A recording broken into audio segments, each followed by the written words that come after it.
All right, let's jump right in.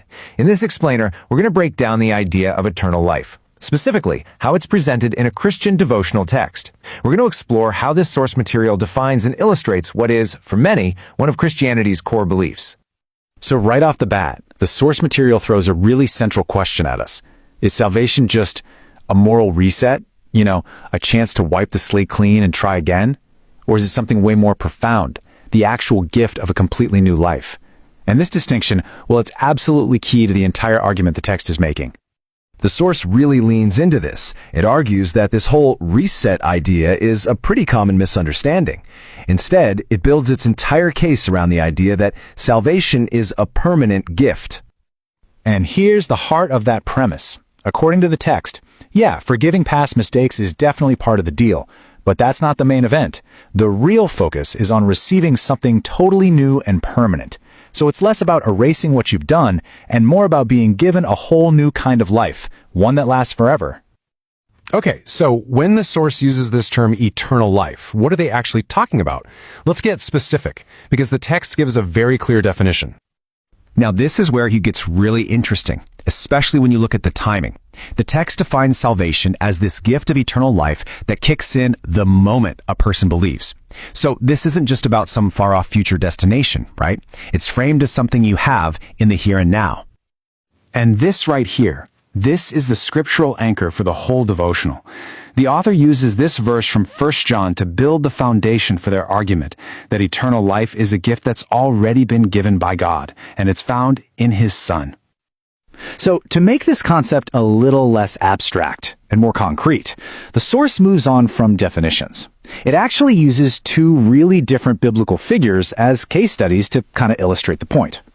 First up, we've got Nicodemus. He was a big deal, a respected religious scholar. And according to the text, his story is used to show that just knowing all the right things or living a good moral life, well, that's not enough. When Jesus tells him he has to be born again, that points to a much deeper spiritual transformation, a complete change from the inside out. And then, for a total contrast, you have the thief on the cross. Now, the crucial point here, at least as the text presents it, is that this guy had zero religious credentials. He had no time left to do any good deeds, and yet he was promised paradise that very day. The source uses this to argue that the assurance of eternal life is immediate. It's based on faith, not on your life's resume. Okay, so we've covered the what and we've covered the who. Now the text pivots to the big question. So what, right? How does this belief in an assured eternal life actually play out in a person's day-to-day experience? The source describes this as having a dual benefit. It's not just a future promise, an afterlife with God. It's also a present reality that's meant to bring real peace and joy into your life right here, right now.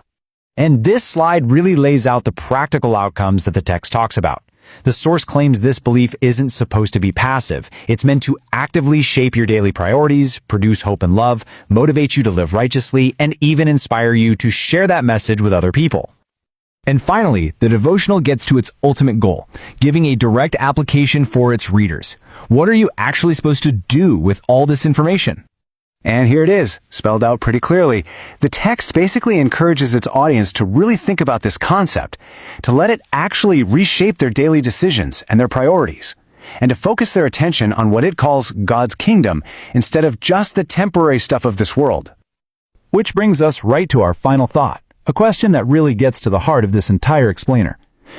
Regardless of what you personally believe, the source material makes us think about this. How does a deeply held conviction about an assured future end up shaping a person's actions right here in the present?